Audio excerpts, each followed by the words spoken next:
Hello everyone, this is Timon over at Ripple IT, and today I'm going to be going over how to set up the Microsoft Outlook app after we've set up the Microsoft Authenticator app.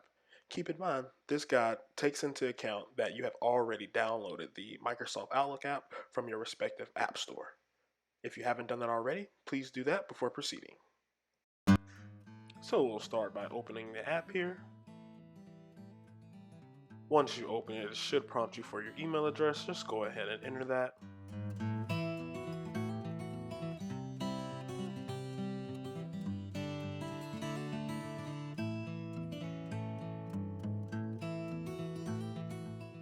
For 2FA, it'll prompt you to open the Authenticator. Just hit that button there. Then it'll bring up the Authenticator.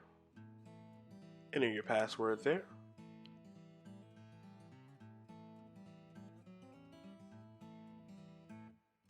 Alright, then go ahead and hit approve.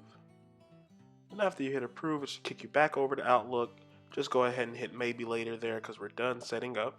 And there you go, you got your email. Also, if you need any help getting the Microsoft Authenticator set up, please be sure to check out our previous video, how to set up the Microsoft Authenticator. Have a great day.